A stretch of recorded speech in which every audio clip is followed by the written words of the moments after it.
This is day 106, The Invisible Hand. I sat across from a friend last month who could not understand why his team kept chasing short-term wins at the expense of long-term strategy. He had given speeches about vision. He had written memos about patience. He had held town halls about building for the future. And yet every quarter, the same pattern repeated. The team optimized for immediate results, ignored foundational work, and let technical debt pile up like unpaid bills. I asked one question, what does your comp plan reward? He paused, then pulled up the spreadsheet. Revenue this quarter, deals closed this month, metrics that reset every 90 days. Clear, measurable, and perfectly designed to teach the opposite of what he said mattered. This is the pattern I see most often when organizations struggle with alignment. Leadership talks about one thing. The comp plan rewards another. When those two signals conflict, the comp plan wins. Not because people are mercenary or lack integrity, because the comp plan is the most honest signal in the system. It tells people what matters when the speeches end and the work begins. You can talk about collaboration. If your comp plan rewards individual performance and penalizes time spent helping others, you will end up with isolated contributors who hoard information. You can preach long-term thinking. If your comp plan resets quarterly and ignores foundational investments, you will get quick wins and deferred problems. The comp plan is not only a financial tool, it is a behavioral blueprint. It defines what gets attention, what gets ignored, and what gets rationalized away when pressure mounts. It shapes every decision when you are not in the room. I've watched teams derail through misaligned incentives. The sales team sold products that the company could not deliver because the plan rewarded closed deals rather than customer success. An engineering team shipped features without testing because the plan rewarded velocity, not quality. A leadership team optimized for their own department. At the same time, the company stagnated because the plan rewarded silo wins rather than cross-functional outcomes. In each case, the people were not the problem, the signal was. The plan was backed by money, promotion, and recognition, so people believed it.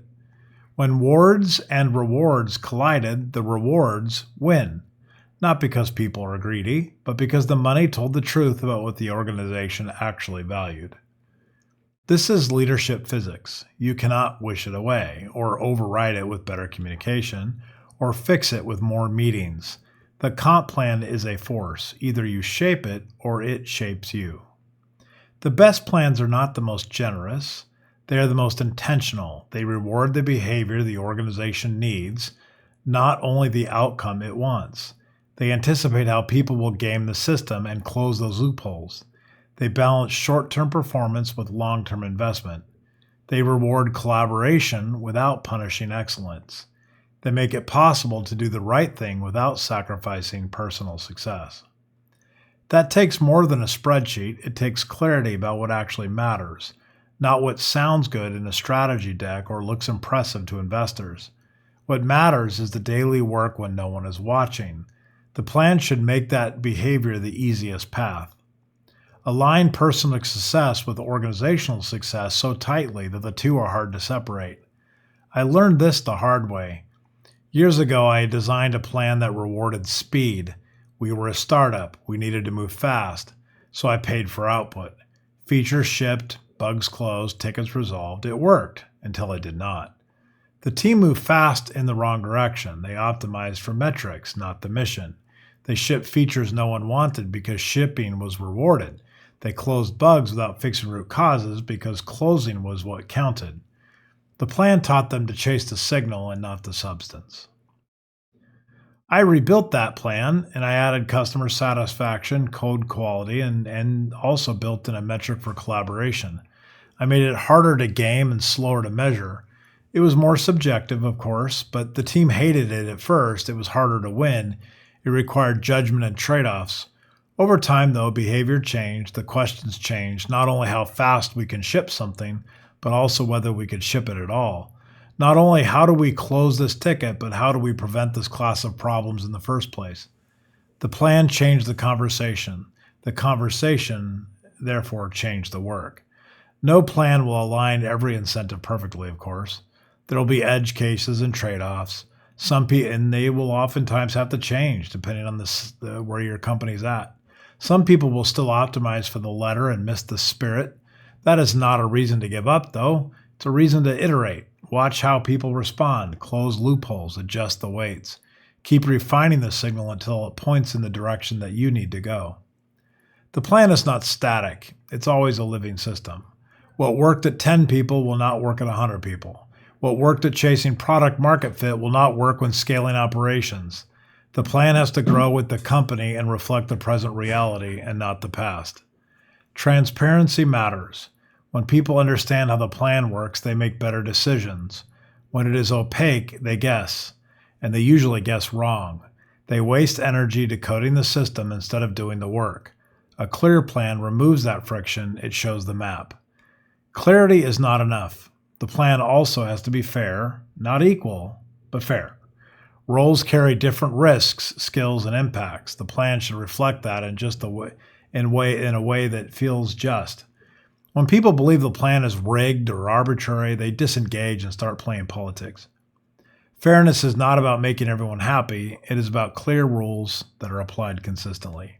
Of course, there is a deeper truth. The plan is not only about money, it's about meaning. People want to know their work matters and is recognized. The plan signals that value. When it rewards the right thing, it reinforces meaning. When it rewards the wrong thing, it erodes it. Over time, that erosion becomes corrosive. People stop caring and do the minimum to hit metrics. The organization becomes a collection of individuals optimizing for themselves rather than a team advancing a particular mission. If you want different behavior, start with the plan. Look at what it rewards, what it ignores, and what it punishes. Ask if that matches what you say matters. If it does not, then just fix it. Every day of misalignment teaches the team to ignore you. The comp plan is the loudest signal in the room. It shows up in the bank account. It shapes promotions. It shapes futures. People will follow it. If you want them to follow something else, then just change the signal. The best leaders do not fight the plan. They use the plan. They design it with intent, align it with the mission, adjust it as the org grows.